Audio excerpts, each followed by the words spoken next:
नमस्कार, मैं M K. Jha astrologer Karmanyavadika astro channel में आप सबका हार्दिक अभिनंदन। हमारे जीवन में अनंत समस्याएं हैं। ऐसा कोई भी व्यक्ति इस धरा पर नहीं है जिसे कोई समस्या ना हो। किसी को आर्थिक समस्या, किसी को शारीरिक समस्या, किसी को मानसिक समस्या, किसी को करियर की समस्या, किसी को शिक्षा की समस्या, किसी को विवाह की समस्या। तमाम तरह की समस्याएं हैं जिससे व्यक्ति प्रतिदिन गुजरता है। इन समस्याओं से होकर कुछ ऐसे भी जो सफलता के राह पर अग्रसर हो जाते हैं। तो लोग कहते हैं कि सफल होने के लिए उसने वैसा कर्म किया, इसलिए सफल हो गया। कुछ लोग सफल नहीं हो पाते हैं, इन समस्याओं में घिर के ही अपने जीवन को जीने पर विवश हो जाते हैं। ऐसे लोगों के बारे में लोग कहते हैं कि इन्होंने अपने करियर के लिए, अपने जीवन के लिए ऐसा कोई प्रयास नहीं किया जिससे ये सफल हो सके, ऐसा कोई कर्म नहीं किया जिससे ये सफल हो सके। आपको लगता है क्या यह सच है? बिल्कुल नहीं। हम वही करते हैं जो ग्रह हमसे कराता है, ग्रह बाध्य करता है करने के लिए। सफलता की ओर ले जाने वाले जो ग्रह हैं वो सफलता की ओर ले जाते हैं, और विफलता की ओर ले जाने वाले जो ग्रह हैं वो विफलता की ओर ले जाते हैं। हम सफल कैसे हों? ये ब्रह्मांड में व्याप्त 9 ग्रह जब अपने नकारात्मक प्रभाव प्राणी पर डालते हैं, उसके सफलता के द्वार पर ताला लगा देते हैं। अब उस ताले की चाबी कहां मिलेगी जिसे खोलकर मनुष्य सफलता की ओर अग्रसर हो सके? आइए आज हम जानते हैं कि नवग्रह के नकारात्मक प्रभाव से हमारे सफलता के बंद द्वार पर जो ताले हैं उसकी चाबी कहां मिलेगी, कहां है उसकी चाबी। हम आपको बताएंगे कि उसकी चाबी कहां कहां है। अब हम अगर उस चाबी को ढूंढ लेंगे, प्राप्त कर लेंगे, तो उस द्वार पर लगे ताले को खोलकर अपने जीवन को सफलता की ओर अग्रसर कर लेंगे। प्राचीन पौराणिक ग्रंथों और प्राचीन विद्वानों के मत के अनुसार नवों ग्रह को, उसके नकारात्मक प्रभाव को नियंत्रित करने के लिए शिव के पास ही जाना पड़ता है। भगवान शिव ही हैं जो नवों ग्रह के नकारात्मक प्रभाव को खत्म कर सकते हैं। उन्हें नवग्रह का अधिष्ठाता कहा जाता है। आपको ज्ञात होगा कि भगवान शिव को नवग्रहेश्वर भी कहा जाता है, और यही कारण है कि नवग्रह की स्थापना भगवान शिव के मंदिर में होती है। नवग्रह को भगवान शिव के मंदिर में ही रखा जाता है। सफलता के द्वार पर लगे ताले की चाबी शिव के पास है। धर्म, अर्थ, मोक्ष, ज्ञान सब कुछ शिव है। काम सब कुछ शिव है। धर्म शिव, अर्थ शिव, काम शिव, मोक्ष शिव, सदा शिव, सर्वदा शिव, यत्र तत्र सर्वत्र शिव। शिव इन नवग्रहों को नियंत्रित करने के लिए समस्त प्राणियों के हित में अपने नेत्र से आंसू के द्वारा रुद्राक्ष की उत्पत्ति किया है। शिव ने समस्त जन कल्याण हेतु किया है। रुद्राक्ष एक फल नहीं है। रुद्राक्ष साक्षात शिव है। मान्यता है कि रुद्राक्ष को यदि मंदिर में रखकर उनकी पूजा की जाए तो शुभ फलदायी होता है। रुद्राक्ष यदि हमारे शरीर में हम धारण करते हैं तो इसका तात्पर्य है कि शिव हमेशा हमारे शरीर में है। शिव हमेशा हमारे साथ रहते हैं। शिव ने जन कल्याण के लिए, प्राणियों के हित के लिए, प्रत्येक ग्रह के लिए अलग अलग मुख के रुद्राक्ष दिए हैं। सूर्य के लिए एक मुखी और 12 मुखी रुद्राक्ष, चंद्रमा के लिए 2 मुखी रुद्राक्ष, मंगल के लिए 3 मुखी और 11 मुखी रुद्राक्ष, बुध के लिए 4 मुखी और गणेश रुद्राक्ष, देवगुरु बृहस्पति के लिए 5 मुखी और 10 मुखी रुद्राक्ष, शुक्र के लिए 6 मुखी और 13 मुखी रुद्राक्ष, शनि के लिए 7 मुखी रुद्राक्ष, राहु के लिए 8 मुखी रुद्राक्ष और केतु के लिए 9 मुखी रुद्राक्ष। इतना ही नहीं, वैसे प्राणी, वैसे दंपत्ति जिन्हें संतान सुख की प्राप्ति नहीं हो रही है, जिन्हें संतान होने में समस्याएं आ रही, उनके लिए भी गर्भ गौरी रुद्राक्ष।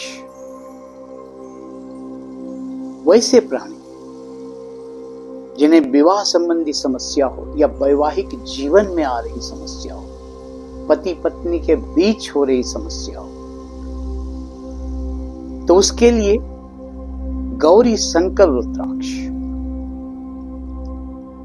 कोई प्राणी यदि तंत्र मंत्र जादू टोने से परेशान हो तो उसके बचाव के लिए 14 मुखी रुद्राक्ष।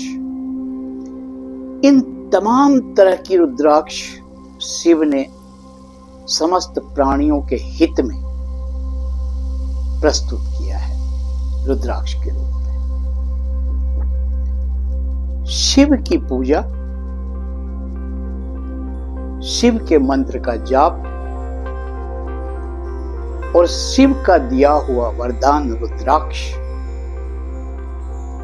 जिस ग्रह से संबंधित रुद्राक्ष हो, उस ग्रह से, जिस ग्रह से संबंधित आपकी समस्या हो, उस ग्रह से संबंधित रुद्राक्ष आप धारण करेंगे, शिव की पूजा अर्चना करेंगे, प्रतिदिन शिव के मंत्र का जाप करेंगे, तो आपके जीवन से नवोग्रह के नकारात्मक प्रभाव कम होंगे। आपको सफलता के द्वार के ताले की चाबी मिल जाएगी। दूसरी चाबी कहां है? मान्यता है कि आश्विन के महीने में सारे ग्रह सक्रिय हो जाते हैं और एक जगह एकत्रित होकर अपना नकारात्मक प्रभाव पृथ्वी पर रह रहे प्राणियों पर डालना प्रारंभ करते हैं, जिससे प्राणी परेशान हो जाते हैं, पीड़ित हो जाते हैं। इसके बचाव के लिए आश्विन मास में दुर्गा पूजा का विधान बनाया गया है। दुर्गा पूजा नवरात्रि 9 दिनों की पूजा होती है। माता दुर्गा के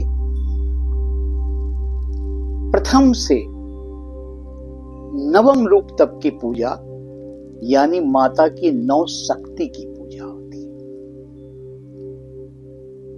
माता की प्रत्येक शक्ति नवग्रह के प्रत्येक एक ग्रह को नियंत्रित करने की क्षमता रखती है, अनियंत्रित करती है। दुर्गा सप्तशती में एक नवार्ण मंत्र है। ऐं ह्रीं क्लीं चामुंडाय विच्चे। ऐं ह्रीं क्लीं चामुंडाय विच्चे। नवार्ण का तात्पर्य है, नव का मतलब 9 और अर्ण का मतलब अक्षर, यानी 9 अक्षर का ये मंत्र। प्रत्येक अक्षर माता के प्रत्येक शक्ति को दर्शाता है, माता के प्रत्येक रूप को दर्शाता है और नवग्रह के एक ग्रह को दर्शाता है। इस एक अक्षर से माता की एक शक्ति और नवग्रह के एक ग्रह शांत होते हैं, उसकी नकारात्मकता शांत होती है। इसीलिए माता के 9 रूपों की पूजा की जाती है, 9 शक्ति की पूजा की जाती है। इस मंत्र में पहला अक्षर है ऐं। ऐं सूर्य ग्रह को नियंत्रित करता है और ऐं माता के प्रथम रूप, प्रथम शक्ति शैलपुत्री के रूप में प्रकट होती है। ऐं साक्षात शैलपुत्री है। दूसरा अक्षर है ह्रीं। ये चंद्रमा ग्रह को नियंत्रित करता है और माता के द्वितीय रूप, द्वितीय शक्ति ब्रह्मचारिणी को दिखाता है, ब्रह्मचारिणी है। तीसरा अक्षर क्लीं, चौथा चा, पांचवा मुन, छठा डा, सातवां ये, आठवां वी, नौवां चे। ऐं ह्रीं क्लीं चामुंडाय विच्चे। क्रमशः प्रथम से नवम तक, प्रथमम शैलपुत्री च द्वितीयम ब्रह्मचारिणी तृतीयम चंद्र घंटेति कुसुमांडेति चतुर्थकम पंचमम स्कंद मातेति खष्टम कात्यायनी च सप्तमम कालरात्रिति महागौरीति चाष्टमम नवमम सिद्धिदात्री।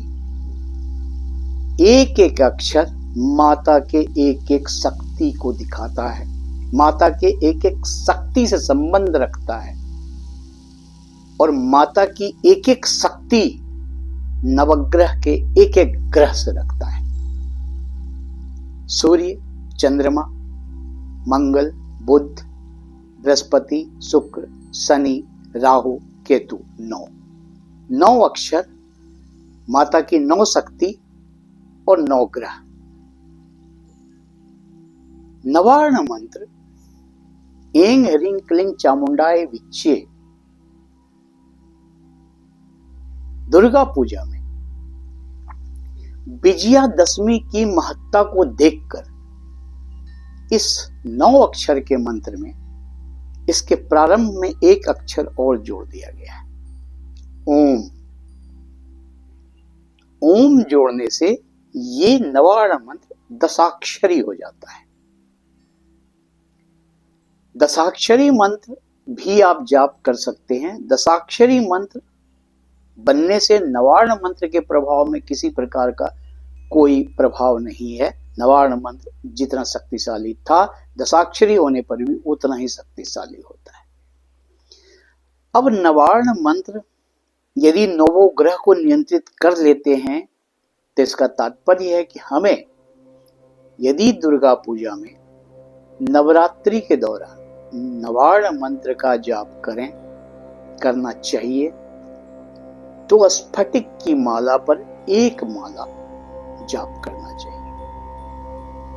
और दुर्गा पूजा के बाद या पहले अपने दैनिक जीवन में, नित्य जीवन में नवग्रहों को नियंत्रित करने के लिए प्रतिदिन यदि एक माला रुद्राक्ष की माला पर नवार्ण मंत्र का जाप किया जाए तो अति श्रेष्ठकर होता है और उससे नवग्रहों के नकारात्मक प्रभाव से जो सफलता के द्वार पर ताला लगा हुआ है उसकी चाबी हमें मिल जाती है और हम उस ताले को खोलकर अपने जीवन को सफलता की ओर अग्रसर कर देते हैं।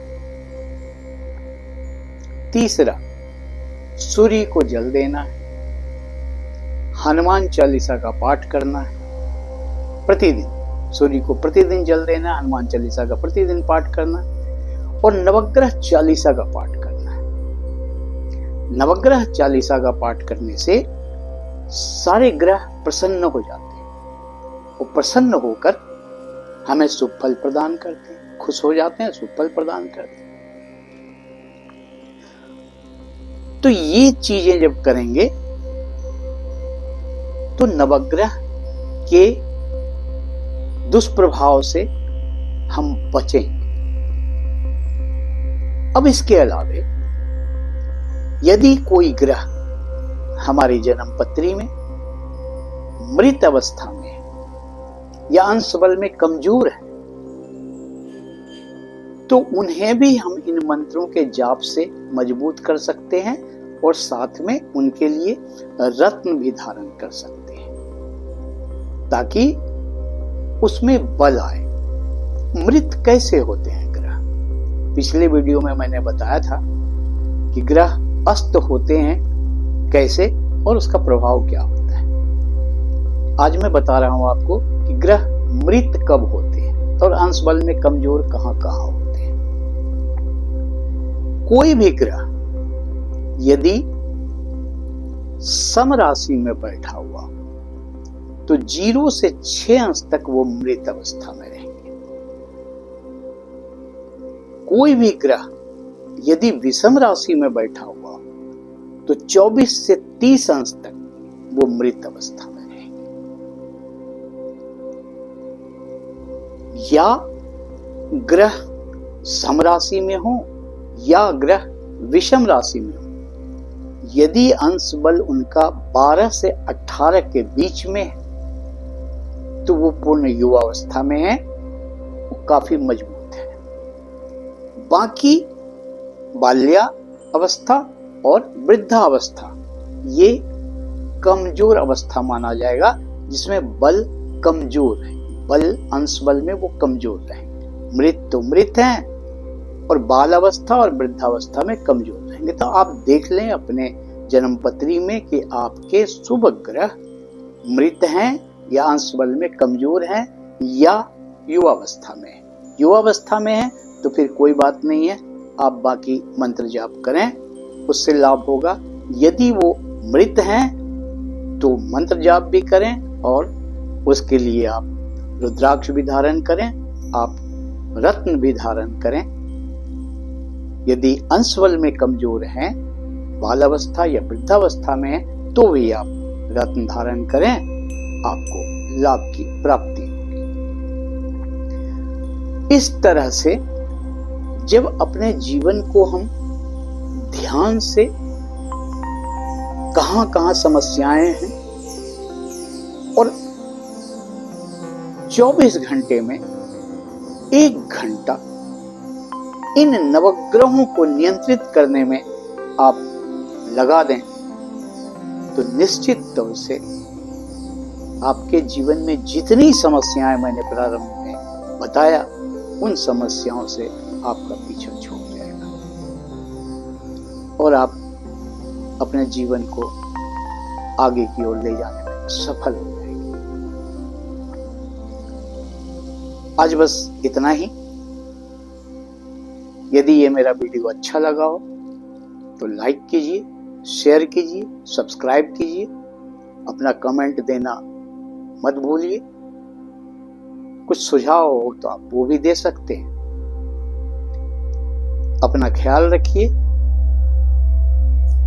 और हमें आज्ञा दीजिए। नमस्कार।